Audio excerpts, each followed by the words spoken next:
A gray wolf springs at Luotian, but he does not even flinch because Wang Yu smashes it aside before it can reach him, as Luotian calmly draws on the next beast, and the squad swiftly wipes out the rest of the pack. One mercenary decides Wang Yu's expensive escort may be worth the price after all. Luotian's marksmanship is just as impressive, almost rivaling a first-level specialist despite his lack of an awakened ability. Still, wolves straying this far from their territory signal real trouble, so Captain Gao orders Husan to scout the route ahead. Activating extreme speed, Husan disappears in a blur, while Wang Yu boasts that routine danger cannot trouble this elite unit, hardened by countless expeditions through secret spaces. Alien invasions have transformed this modern world, opening concealed realms inhabited by creatures from elsewhere. Those places can kill explorers in 100 unexpected ways, yet the treasures hidden within them can also rewrite a person's destiny. Luo Tian is an abilityless guide searching for a deadly axe-wielding giant, although the creature's second-level power makes the hunt dangerously ambitious. The reckless Wang Yu is eager to see the monster for himself. Once he retrieves the Wind Spirit Pearl he promised Miss Ming. In his mind, risking death is a fair price for impressing such a beauty. Captain Gao suddenly senses something wrong and calls everyone to attention. Bloodstains lead farther into the canyon, and Husan is sent no warning before going completely silent. That silence turns unease into fear, prompting Gao to close ranks and move forward with care. Ahead, they find another adventuring party massacred to the last member. Identical injuries imply a single attacker of incredible speed. Then the squad finally notices movement beside the corpses. A mutated demonic leopard crouched over its prey, already at the peak of level 1 before its newest evolution, with Husan lying lifeless beneath one paw. The beast is moving far beyond the limits of its old rank, evidence that a second mutation has raised it to early level 2. Without warning, it shoots toward the mercenaries, ripping their formation apart with a single ferocious rush. It wheels around before anyone can properly follow its movement,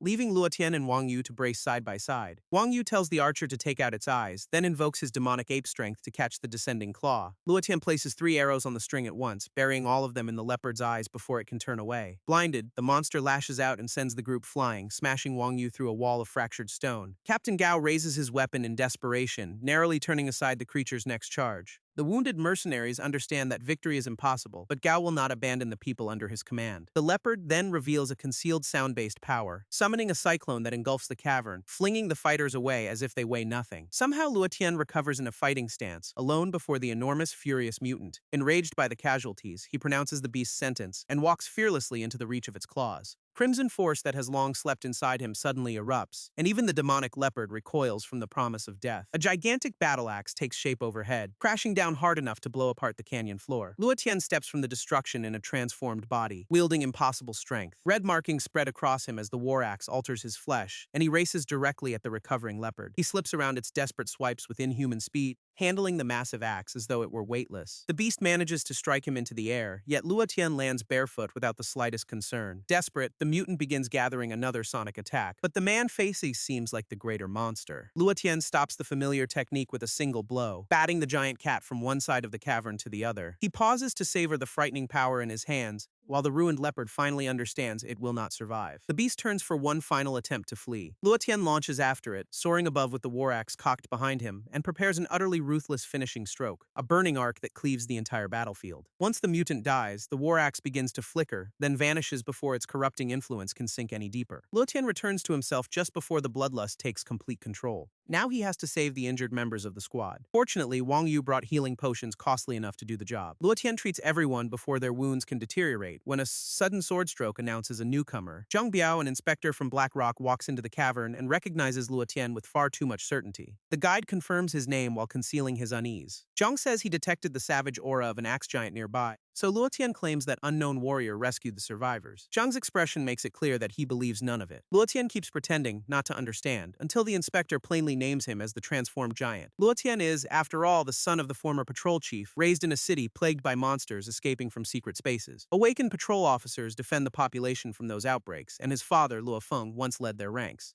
3 years ago, however, a mission made Luo Feng disappear without a trace. His only legacy to his son was the bloody axe, and in order to keep it hidden, an inheritance Jiang knows was entrusted to Luo Tian. Dropping the pretense, the inspector demands the relic for himself. He unsheaths his blade and threatens to kill Luo Tian, and the young man coldly decides to give him exactly the fight he wants. Luo Tian accepts without a hint of fear, calling forth the bloody axe and its spreading crimson corruption. His transformed body rockets toward Zhang, whose sword barely catches the first brutal blow, though the impact still buries him in a wall of stone. Zhang rises laughing, delighted to confirm the relic's strength. Luo Tian promises that no one else will learn its secret, but metallic energy floods the inspector's body as he stands. He has awakened a second time and possesses the steel body ability. The bloody axe collides with his living armor, only for Luotian to discover that Jang has caught the weapon outright. Grinning, the inspector invites him to try harder. Luotian responds with a merciless barrage at point-blank range, red axe trails striking Jang from every side. A crushing punch finally throws the armored man backward, but then the axe's corruption abruptly locks Luotian's body. His safe transformation time is already gone. Jang restores his steel body and advances to end the battle, leaving Luotian a single dangerous option before madness overwhelms him. He drinks an Everwinter potion, freezing his spirit from within. Jang calls the act suicidal, yet the intense cold brings Luotian's transformation back under control. He rises and compresses every fragment of remaining strength, unleashing the war axe technique Extreme Bloody Cut, a scarlet wave that at last breaks Jang's defense. With the transformation gone, Luotian drops to the ground, the axe planted beside his drained body. Defeated, Jiang cannot accept that an ordinary human overcame him. Luotian takes up the inspector's own sword to silence him. Jiang warns that Captain Ross is also pursuing the bloody axe, but even an advanced second-level enemy cannot save him now. Luotian nevertheless understands how serious Ross's involvement is, because only awakened warriors can normally stand against invading monsters. The first awakening is divided from initial stage all the way to peak, followed by the second, third, and still higher awakenings. Luotian himself has nothing except the bloody axe. His mortal body can draw out only initial second-level strength, while the weapon destroys every ability stone he uses to awaken. Low-grade stones evidently fail to meet the axe's mysterious requirement. That is why Luotian became a guide, to search for something stronger. The Wind Spirit Pearl may finally be powerful enough, though he must first let his battered body recover. For now, the slain leopard's scent keeps lesser creatures away from the canyon. Several hours later, Luotian locates a secluded refuge. He risks a small fire because he has no other choice, with the Everwinter medicine only just suppressing the axe's corruption. A huge spider silently descends behind him, expecting an effortless meal while he meditates, and a hidden arrow nails it to the rock. Luotian does not even bother opening his eyes. Once recovered, he resumes his journey to Wind Thunder Cliff, leaving ambushers pinned in place by arrows prepared in advance. His course soon takes him into the sinister Darkshade Forest, territory filled with peak first-tier shadow mantises. Luotian has neither the time nor the desire to fight the entire swarm. Instead, he produces bundles prepared for a diversion, lights one, and throws it among the startled insects. Dense smoke immediately conceals his retreat. The mantises cough and scatter without direction, while Luotian uses the confusion to rush through their territory. Behind him, the furious swarm finds nothing but smoke. Farther in, Luotian spots signs of a much larger disturbance. An early second-tier demonic hellflower is responsible, proving he has entered the most dangerous heart of the forest. His shortcut to Wind Thunder Cliff lies beyond that monster, through a hidden cave mentioned in his father's stories. A sudden noise sends Luotian into concealment. Something heavy tears through the nearby brush, a peak first-tier fang beast running toward the hellflower, despite being hopelessly weaker than the plant. The fang beast falters as shapes move on every side. Shadow mantises are herding it toward the flower, and the swarm closes off every possible retreat. With nowhere left to go, the fang beast prepares to fight. The hellflower's vine sees it instantly, sealing the struggling creature inside a red, suffocating cocoon. The mantises assemble quietly before their master, revealing that the entire colony functions as a coordinated whole. Luotian chooses to wait rather than attack this organized horror. Eventually, the hellflower draws its body closed, falling dormant together with its servants. Luotian takes the opportunity to creep toward the cave, but one resting mantis notices him. It flashes forward with both scythes ready. Luotian answers with 3 arrows from a single draw, piercing the insect before its blades reach him. The death alerts the whole colony at once. Surrounded from every direction, Luotian abandons stealth. He invokes the bloody axe and transforms, attacking before the mantises can complete their enclosure. Wide crimson strokes cut down several insects together. He catches another attacker by the face and hurls the bladed creature away like scrap. Luotian plunges toward the newly awakened hellflower, only for heavy tendrils to burst up in front of him. The clearing becomes a shifting cage of deadly vines. He weaves between the strikes as mantises converge, taking each narrow opening to force his way toward the center. Every insect he kills is immediately replaced by another. One spinning axe sweep clears the swarm around him, exposing a direct line to the cave at last. Colossal tendrils chase him as he retreats toward the entrance. Luotian cuts away the closest vines and dives through, sliding out of the hellflower's range while his transformation recedes. Several mantises are small enough to follow into the passage, so he breaks into a run through the darkness. His flashlight catches the turns of the tunnel, until a patch of daylight finally reveals the exit. Beyond it rises the legendary Wind Thunder Cliff, permanently wrapped in shrieking wind and violent lightning. Killing intent suddenly flashes at his back, and Luotian transforms just in time to block an ambush. He lands prepared, having already suspected he was followed. The hidden attacker immediately recognizes the bloody axe. Patrol Captain Ross steps into view, proving Jang's warning correct. Luotian knows his odds against this man are almost non-existent. Ross guessed that the Pearl Hunter would take the secret passage, and offers to spare him in return for the axe. Luotian refuses. Ross attacks the moment he hears that answer, crossing the distance so fast Luotian barely escapes death. Even the power of the bloody axe cannot compensate for that speed. Ross notes that the relic elevates Luotian to beginner level 2, then activates Scorching Flame along his sword. The air around the cliff becomes almost too hot to breathe. A giant blade of fire descends on Luo Tian, exploding across the place where he stands. Within the blaze, the Everwinter chill protects his lungs, allowing him to endure the inferno without falling. Ross assumes nothing could remain but ashes, until a crimson counterstroke bursts out of the smoke. Driven back, he detects power at high second-level rank and cannot explain Luo Tian's sudden increase. Luo Tian has swallowed 2 winter elixirs at once, freezing his body enough to control one last surge. Ross dismisses the borrowed power as clumsy and undisciplined, then sends a scorching triple slash across the cliffside. Luo Tian avoids it by throwing himself into the abyss, a choice so extreme that even Ross freezes in surprise. Staring over the edge, Ross swears he will retrieve both corpse and axe. He does not see the grappling arrow lodged in the rock below. Luo Tian hangs from its rope and slowly lowers himself, reaching the temporary refuge of a massive branch. The double dose of winter elixir saved him from the flames but ravaged his body. He will be unable to transform again for some time. Above him, the Wind Spirit Pearl is already taking shape, and a mysterious swordswoman hovers in Ross's path. Luo Tian suspects this is Miss Ming, the renowned rank 7 genius, drawn here by a prize too valuable even for her to ignore. Ross addresses her by name, confirming Wang Yu's description. Her ability controls wind, explaining how she can fly for short periods. Wrapped in a protective current, she moves toward the storm, while the powerless Luo Tian watches in genuine awe. A peculiar light flickers between the distant trees. It disappears quickly enough to seem imaginary, then shines from the identical spot once again. Convinced another treasure is hidden there, Luo Tian fires a rope arrow, swings away from the branch and toward the forest, controlling his descent against the face of the cliff. He enters a concealed cave where a blue crystal glows. Luo Tian lands beside the strange object, recognizing a common thunderstone produced by concentrated lightning. Finding one inside Wind Thunder Cliff, however, is no coincidence. The area's lightning may have a deeper origin than the surrounding storm, just as a bolt strikes from nowhere. Luo Tian dodges by inches while the impact splits the ground, exposing a thunder lizard guarding the cavern. The creature stands at the absolute peak of first rank. Luo Tian immediately looses a triple shot. The lizard charges directly through the attack, its electric armor turning aside all 3 arrows. That lightning shell makes an already powerful beast far harder to hurt. It reaches Luo Tian before he can prepare a second volley. He rolls beneath a murderous sweep of its claws, aware that the monster surpasses him in both strength and speed. As it readies another leap, his escape options disappear. Then Luo Tian recalls that its joints and abdomen are unarmored. He waits for the beast to expose its softer underside and jumps with 3 fresh arrows against the string. Each arrow punches into an unprotected leg joint, pinning the lizard despite the lightning raging over its hide. The uncontrolled current fractures the roof of the cave, giving Luo Tian a brief chance while the guardian struggles.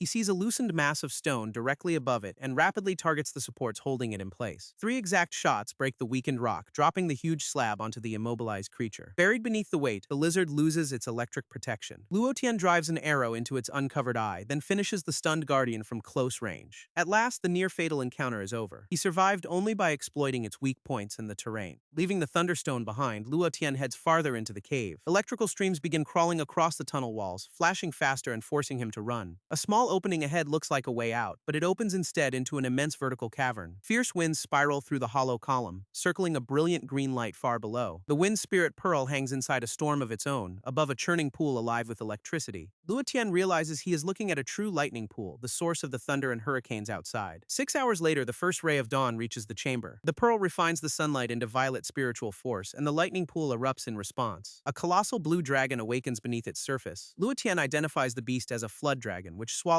the newly formed energy at once. Once fed, it releases the pearl to begin the process again. The creature has been deliberately using this treasure as bait. Though still young, the rank 3 dragon is utterly beyond Luo Tian. He hides and resolves to wait for stronger challengers. As the storm weakens, large numbers of hunters gather at the cliff. Miss Ming flies forward to speak to the assembled contenders. She asks them to avoid needless bloodshed and leave the pearl to her, but Ross declares that treasure belongs to whoever claims it first. The other hunters enthusiastically agree with that self-serving rule. Miss Ming accepts Captain Ross's challenge without losing her composure. She merely tells him to show the same nerve once they are inside. As Ross realizes her aura has reached high rank level 2. Miss Ming walks straight into the lethal storm, opening a protected corridor of wind that leaves the crowd stunned. Greedy explorers race into the path behind her, where a host of thunder lizards waits across the upper cliff. Ross calls for 5 squads, each commanded by a high rank level 2 fighter. Captain Mo persuades the other leaders to accept the alliance. Miss Ming leaves the shared battle to them, proceeding alone into a whole pack of monsters. The lizards encircle her and focus their lightning, only to be scattered effortlessly by a single blast of wind. Behind her, the hunters organize themselves into 4 assault groups. Ross burns open a route through the first attackers, while Captain Mo breaks another lizard with empowered fists. Elsewhere, a thunder lizard finds Wang Yu exposed. Gao Yuan steps between them with his spear, shouting for the young master to watch his surroundings. Electricity tears through Gao Yuan and leaves him bleeding, since these creatures are stronger than normal peak rank 1 monsters. Wang Yu regrets insisting on the expedition, but Gao Yuan remains devoted. More thunder lizards close around the injured pair. The largest raises its body to deliver the killing blow, before Miss Ming wipes out the entire group with a broad wind blade. Recognizing Wang Yu, she demands to know why he is here. He awkwardly insists that he only wished to assist her. Miss Ming orders him to retreat before the dungeon claims his life. The allied parties continue fighting their way through the pack. At last, the final ordinary thunder lizard is slain, and the weary survivors believe the worst has passed. Huge orbs of lightning abruptly appear in the sky, raining down and blowing the hunters across the battlefield. Ross and Captain Mo prepare for the source of the attack, as the gigantic Thunder Lizard King reveals itself. Its offense is at peak second tier, meaning the group should fight together. Miss Ming rejects their help with complete confidence. She walks forward alone while the king forms another electric sphere, drawing her sword through a flawless arc of green light. Blade of Wind. Instant kill passes cleanly through the monster. The devastating move succeeds, though it visibly drains Ming Lan. The hunters stare as the Beast King falls from a single strike. Ross estimates that the finishing blow reached third-tier power. With the path open, the ability users race toward the hole at the summit. Miss Ming enters first, descending on a current she controls. Concealed beneath them, Luotian smiles at the arrival of his unwitting tools. He intends to let them weaken the Thunder Flood Dragon, then snatch the treasure while everyone else is occupied. Luotian squeezes into a narrow crack in the cavern wall as Miss Ming floats down into the vast chamber. Her eyes quickly find the Wind Spirit Pearl above the pool, although its conspicuous placement immediately arouses suspicion. A relic like this should be concealed inside dense currents, but impatient hunters rush forward to seize it anyway.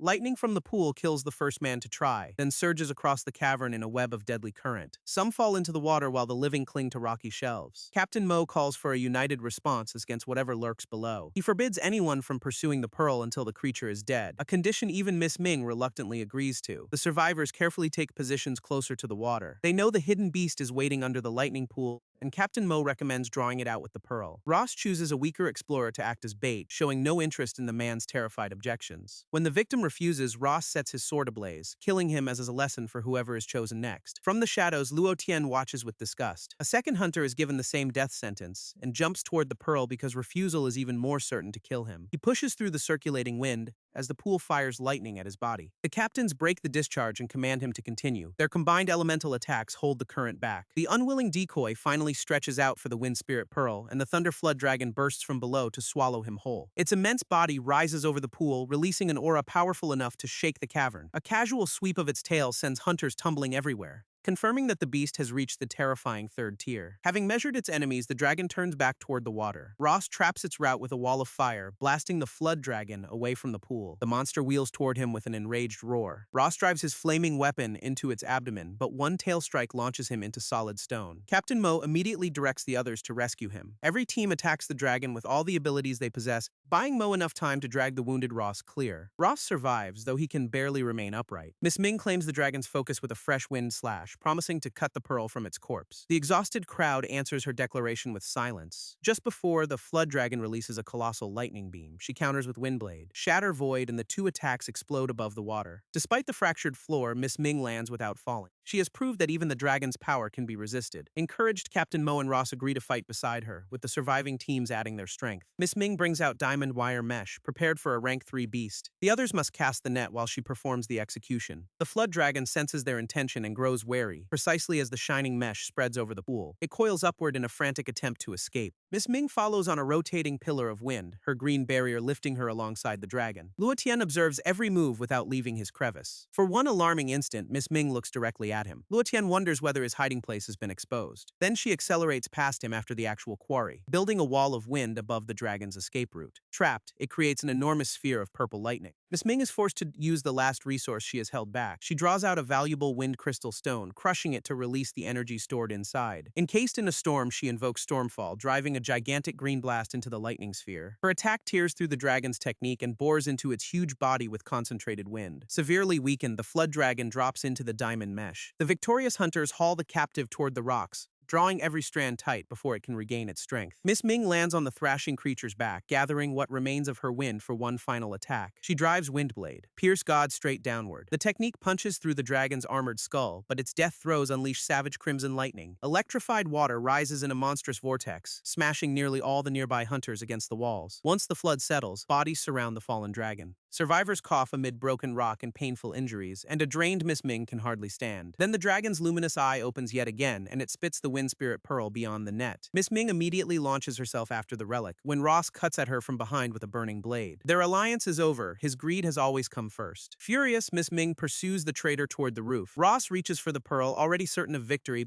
but her wind instant flash overtakes him in an instant. Ross dies from the strike while Ming Lan coughs up blood. She still extends a desperate hand toward the nearby treasure. A falling section of wall knocks her away and the pearl hangs unclaimed in the dust. Luotian transforms and bursts from concealment, catching the wind spirit pearl with the bloody axe in hand. Every living hunter will pursue him if he remains, so he cleaves an upward escape tunnel with crimson force. Luotian charges through the concealed route to the summit, never pausing to look back at the turmoil below. The secret passage carries him away from the battlefield unseen. He immediately descends the far side of the cliff, letting crimson speed bear him deep into the woods. The bloody axe transformation is already approaching its limit. In an isolated clearing, Luotian finally returns to normal and studies the divine wind spirit pearl resting in his palm. At last, he may be able to awaken a natural ability. He refuses to attempt the ritual until he finds somewhere secure. Ross learned the truth about his transformation, but Miss Ming killed him. As long as Luotian appears ordinary, his identity remains safe. A dangerous aura suddenly touches him from behind. He turns to find a badly wounded Miss Ming in his way. She coughs blood and almost buckles under the damage she has taken, saying she came to negotiate, not to fight. Miss Ming offers the monster core taken from the Thunder Flood Dragon. She claims it is superior to the pearl as an awakening catalyst. Luotian silently examines the shining rank 3 core, while the bloody axe urges him to consume it at once. Her wind power allowed her to follow the pearl to this clearing. Luotian accepts the exchange, since it also protects his secret. She tosses him the valuable violet core, and he honors the agreement by returning the wind spirit pearl. Miss Ming finally possesses the object that cost her so much. The relief causes her last reserves of strength to vanish. She falls unconscious before she can leave, and Luotian stares down an entirely new complication. Her overwhelming aura had concealed the full extent of her wounds. His first sensible impulse is to walk away and avoid the trouble. Conscience brings that practical plan to an immediate end. Mocking his own soft heart, Luotian lifts her and departs. Darkness falls as he searches for a defensible shelter. Inside a quiet cave, he treats Ming Lan's injuries. She wakes at last beside a small fire, surprised that Luotian stayed to protect her. Ming Lan asks why he did not rob her while she was helpless. Luotian jokingly blames his annoyingly noble character. Smiling, she introduces herself properly as Ming Lan and he gives his name in return. She offers a secret awakening method as further payment, explaining that the Dragon Core may grant a king-tier ability. First, Ming Lan asks what he knows about the ranks of abilities, which ascend from lower through middle and high to king-tier. Above even those are the legendary god-tier powers. Remote Blackrock City simply never taught Luotian this knowledge. An abilities tier determines its maximum level, from 1 through 9, and the right awakening art can matter more than the treasure itself. Luotian realizes that saving her may also have saved his future. He gives his word never to reveal her family's method. 3 nights later, Ming Lan constructs the Moonlight Spirit Initiation Array. It heightens Luotian's senses before the Dragon Core is activated. Ming Lan directs wind energy through her sword, filling the vast formation with moonlight around him. His perceptions soar until he feels almost divine, while blue power rises through the darkness like a beacon. Ming Lan tells him to place all attention on the monster core. Luotian reaches into its crackling violet energy. His awareness is drawn into a world made of violent lightning, yet the terrible current responds to him with surprising obedience. He absorbs the first traces of electricity, thrilled by the strength contained in even that tiny portion. Growing bolder, Luotian challenges the storm as a whole. He pulls the core's complete power into his consciousness. The purple lightning disappears when the fusion is complete, and dawn arrives quietly at the end of the ritual. Luotian opens radiant eyes, surrounded by a transformed aura. His internal wounds are gone, and enormous power fills his body. Ming Lan hurries closer to examine the result. She says the blue lightning will evolve as he grows stronger. Luotian notes that she too has nearly recovered, then eagerly asks her to help test his new power.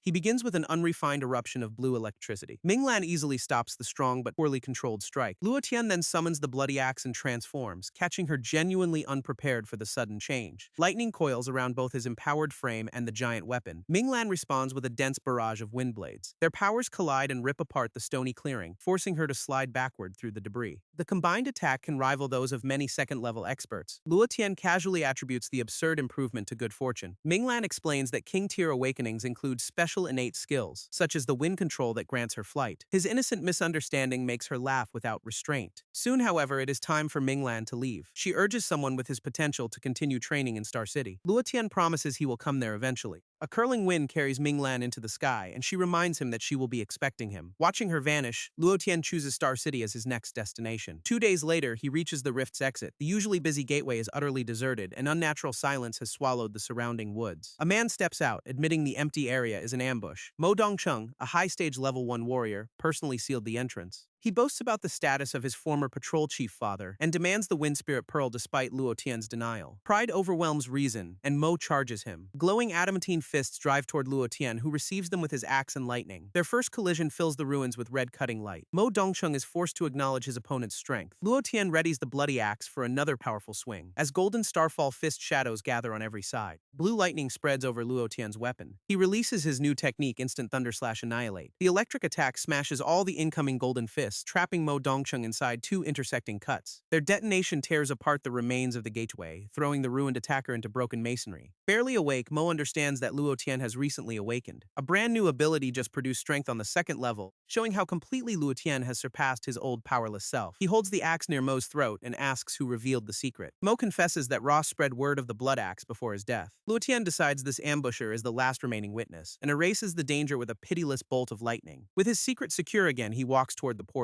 Its blue vortex still fills the abandoned ruins. On the other side, ability users stare at Luo Tian's transformed appearance. One unwisely asks how he passed blockade. A pulse of murderous intent supplies a clear warning, and the frightened explorers immediately stop asking questions. They watch those crimson eyes depart in silence. Luo Tian makes his way down toward Black Rock City. His phone shows 75 missed calls from Uncle Lin, who angrily admits he thought Luo Tian had died in the secret space. Luo Tian apologizes and agrees to meet him the next morning. He can finally celebrate returning with an awakened power of his own. The lights of Blackrock greet him after 10 punishing days away. His overdue sleep ends when an unfortunate alarm begins ringing. Luo Tian hides under the covers and continues to snore, crushing another clock without ever opening his eyes. A whole collection of alarms takes up the hopeless campaign until he wakes with a scream and sees the time. The appointment with Uncle Lin destroys any hope of more sleep. Luo Tian dresses while brushing his teeth to save time. He races downstairs already disastrously late, passing neighbors who can scarcely recognize him after the journey. Someone mocks his absent father as he goes by. A taxi driver spots the running young man and offers a ride. Luo Tian declines even after the driver cuts the price, then disappears along the road in a streak of electricity. Once awakened, apparently even taxis feel unnecessarily expensive. 10 times normal speed carries him to the Ability Association. In the president's office, Uncle Lin greets him with furious relief. Luo Tian asks what made the meeting so urgent. His guardian proudly reveals a gift locked away for safekeeping, a top-grade intermediate ability stone meant for his awakening. Luo Tian refuses it, leaving the generous president bewildered. Uncle Lin insists that a level 3 leader can easily bear the cost. Only then does Luo Tian disclose that his lightning has already awakened. Uncle Lin immediately asks what tier it reached. The words King Tier nearly make the veteran choke. He attacks on the spot to verify the incredible claim. A sharp kick passes through Luo Tian's dissolving after image, while a thread of lightning catches Uncle Lin's leg. The unexpected counter leaves the older man stunned, and Luo Tian accidentally drops him into a complete split. Uncle Lin confirms that the young man already has peak level 1 combat strength. Luo Tian finally takes the opportunity to ask about his missing father. A rift catastrophe once killed thousands and spared only the 2 of them. Luo Feng later returned to investigate the origin of the blood axe. Knowing this conversation would come, Uncle Lin prepared a precaution, a rune-covered magic box that responds to Luo Tian's blood. It holds every clue they possess concerning the mysterious rift, but it will not unlock until Luo Tian rises beyond level 4. He accepts the condition and stores the dangerous box. Then he asks where someone newly awakened can receive proper training. Uncle Lin names Star City Ability Academy, the school they once attended. Not long afterward, Luo Tian takes a train toward his new life. He quietly studies the other passengers during the trip, until a hurried traveler brushes past him a little too closely. The stranger walks on with a self-satisfied smile, but Luo Tian's sharpened perception makes him call the man back. The supposed gentleman turns and pretends to be confused. Luo Tian directly identifies him as a thief. A quick electric shock wipes the smug look from his face and reveals Luo Tian's wallet tucked inside the criminal's clothes. Absurdly, the pickpocket complains that ability users should not interfere. Station guards take him away to reconsider that argument. A stylish young man asks whether Luo Tian always plays the hero. Luo Tian makes the stranger introduce himself before answering. His name is Chen Hao, and Uncle Lin sent him as an escort. He is also Blackrock's only current student at Star City Academy. Chen Hao drives them off in a flamboyant red supercar, laughing that an ordinary thief actually managed to pick Luo Tian's pocket.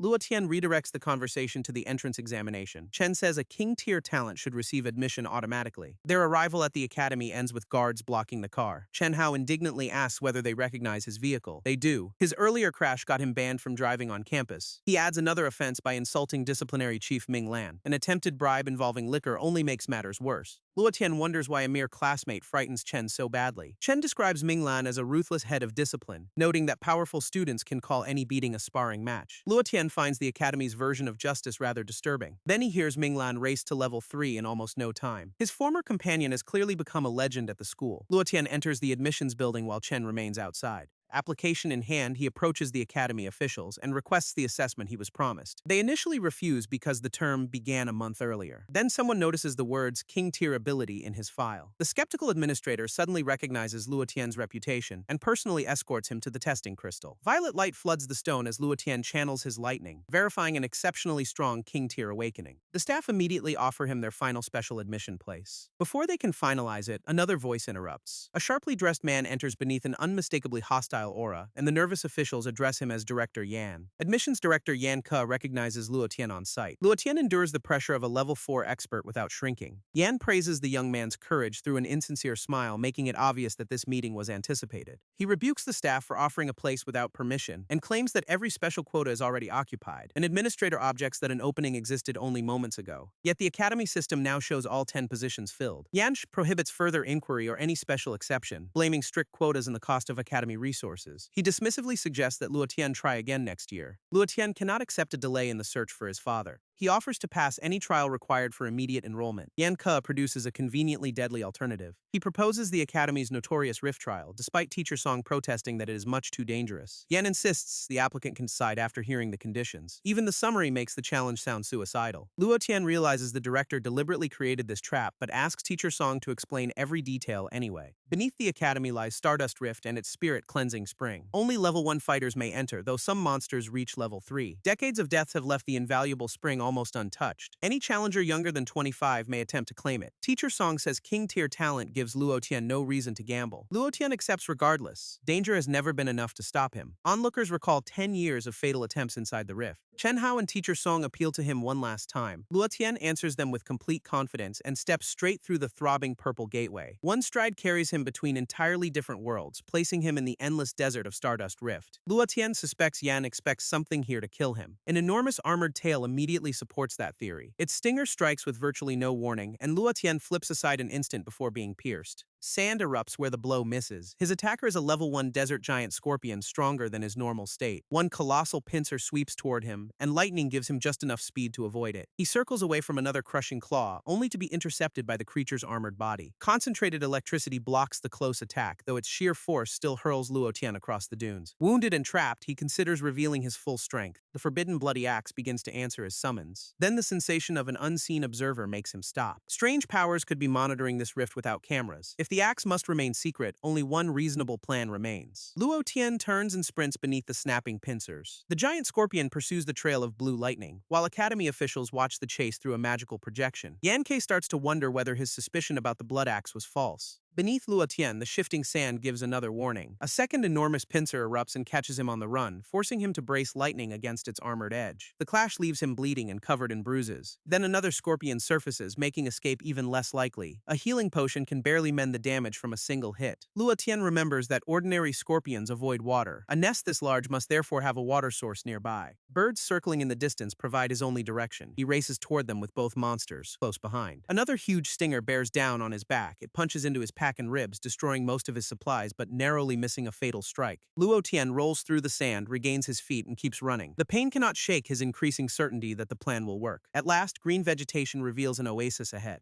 Blue electricity drives him across the remaining dunes. Luo Tian leaps into the water with a relieved laugh, only for immense spikes of ice to burst up around him. The sudden frost locks his body in place. He taunts the pursuing scorpions to enter the pool after him. An entire swarm crawls toward the oasis in response. Luo Tian congratulates himself for reaching the water in time. Then 2 scorpions dive without hesitation, proving the whole swarm is perfectly comfortable underwater. Dozens close around Luo Tian as he swims for the island. It appears the bloody axe is now his sole hope of survival. Near the shore, he passes through a faintly shimmering barrier, feeling unfamiliar power ripple over his skin. Luo Tian ignores the sensation and drives himself toward land. He finally staggers onto the forested island. Towering trees and radiant flowers replace the empty desert. At the same moment, the invisible observer's gaze disappears. Outside, Academy staff confirm that he entered Lake Island. Their projection artifact can no longer show anything around him. Teachers remains worried while Yan Ke walks away unconcerned. Behind Luo Tian, the tireless scorpion swarm reaches the shore. Free from surveillance, he gladly turns to welcome the monsters. Bloody axe power and king-tier lightning erupt together. In transformed form, Luo Tian stands unafraid beneath their giant claws. He leaps straight into the charging mass. A scarlet sweep splits the first armored enemies, and lightning envelops the returning blade. Luotian crashes through another scorpion from above. Even second-level beasts cannot endure this combined power. Before the surrounding pincers close, he charges once more. Red cuts weave a pattern of destruction through the swarm. The intersecting strokes break every remaining shell apart. Exhausted, Luotian stands among mounds of shattered armor. He continues inland, hoping to locate the spirit-cleansing spring. A single golden tree dominates the next clearing. Blinding spiritual radiance pours from its ancient trunk, gathering around an opening below the roots. Luotian believes the legendary spring lies through that entrance. His instincts stop him before he steps into the clearing. Beneath the golden branches, not even a trace of moss survives. Luotian decides to test the area with a nearby bird. He plucks the startled creature harmlessly from the air and crouches just beyond the barren border. When he releases the bird toward the tree, an invisible force reduces it to ash in an instant. The result confirms that the brilliant clearing is a death trap. Luotian performs a second trial using a clump of grass. He throws the uprooted plant across the boundary, and golden power consumes it just as quickly. The dirt attached to its roots remains unaffected. Whatever creates the glow destroys life, but ignores dead matter. The spring appears frustratingly close, yet impossible to reach. Luotian observes that the lethal light ends at the edge of the canopy. He also notices golden flowers growing only in the upper branches. Their careful distribution cannot be explained by sunlight alone. Luotian suspects the flowers are generating the murderous radiance. They may be living parasites defending the ancient host tree. He hurries away to put the idea to a test. From a neighboring tree, Luotian climbs above the golden canopy. He settles on a branch and draws his bow. King-tier lightning flows into the arrow on the string, creating a tool suited to this peculiar problem. The charged arrow streaks toward the crown of golden flowers. Something impossibly quick slips around its point. Electricity surrounding the shaft catches the moving shape, revealing that one of the golden flowers is actually a creature. Lightning can hit the parasites even when his eyes cannot follow them. Luotian remains cautious despite this promising discovery. He prepares several charged arrows to test the effect more thoroughly. 3 electric shots cross paths over the shining canopy, stunning every parasite touched by their overlapping current. The electricity extends about 5 centimeters beyond each arrow. A tightly woven net of current might stop every incoming creature. Such a defense could protect him all the way to the hollow. Luotian begins shaping loose lightning between his palms. His first attempt quickly consumes all the energy he can control, producing a dense net far too small to cover his body. The problem is the limited volume of his newly awakened power. His king-tier physique may fight at peak level 1, but his internal cultivation is still at the very beginning of that level. Luotian realizes thinner threads would let the net spread farther. Although fine strands will require much more precise control, he extends each current while struggling to preserve the pattern. Even so, the barrier initially covers too little space. Luotian continues practicing from daylight into darkness. By the following morning, a complete sphere of electricity surrounds him. Proud of the result, he calls the new skill lightning shield. He returns to the golden tree ready to risk the crossing. The crackling sphere closes around his body at a command. Luotian races under the branches as parasites batter the shield. Every creature touching the mesh receives a stunning shock. The defense holds, but the endless attacks rapidly consume its power. Luotian sprints harder before his lightning is exhausted. The contracting shield barely lasts through the last few steps. He falls through the hollow an instant before it disappears. Luotian pauses to breathe after the narrow escape, then checks that no parasite followed him through. Several stunned creatures are instead trapped in his hand. Up close, the source of the deadly glow looks deceptively harmless. A huge tunnel winds down through the interior of the old tree, reaching much farther underground than Luotian anticipated. He jumps into the shaft and follows the flow of spiritual energy. Careful adjustments control his descent through the trunk. Unnatural platforms float at intervals inside the tatsaj, forming a route toward the underground floor. There, a shining pool radiates incredibly concentrated spiritual force. The surrounding energy immediately strengthens Luotian's lightning. He believes he has finally located the spirit-cleansing spring. Luotian approaches the luminous water filling the cavern. Trusting the old accounts, he steps in to temper his body. Concentrated spirit energy pours through every part of him. His lightning grows stronger, but his physical body changes very little. Perhaps his earlier enhancements already exceeded what this pool can provide. Luotian fears his deadly journey has ended in disappointment. Further examination shows that this water could never remake a person completely. The genuine spirit-cleansing spring must be concealed somewhere else. A peculiar gleam above suddenly catches his attention. It comes from a stone fish set into the cavern wall. Thin streams of pale energy curl from the statue's mouth, entering the pool through a number of hidden channels. A tiny luminous spirit fish lives within the carved stone. That sentient white essence is the actual spring. Luotian transforms and leaps toward the secret treasure. Empowered by the blood axe, he closes the gap at once. The spirit fish flees deeper into its stone shelter, but Luotian's overwhelming speed cuts off the escape. He captures the living spring inside a bright droplet of water. A violent change immediately begins within his body. Burning crimson cracks spread across his skin in waves of agony. The pain throws him backward while the entire pool explodes upward. Luotian loses consciousness inside the violently churning water. A spiral forms, drawing every drop toward his body. Soon he lies at the bottom of a completely empty basin. Awakening, Luotian carefully examines his healed body. The painful transformation has left him astonishingly light and strong. His lightning has expanded all the way to peak level 1. In battle, he can now contend with an ordinary level 2 beginner. Perfect control even lets him shape electricity into a spiritual fish. Luotian finally leaves the rift and faces the waiting academy officials. They instantly ask him to produce the spirit cleansing spring. He explains that an accident caused his body to absorb it. Privately, he doubts Director Yan would allow him to retain the treasure anyway. Yan admits Luotian's altered aura makes the story plausible, but insists the rules demand the physical spring itself. Luotian meets this dishonest verdict without looking away. Another official questions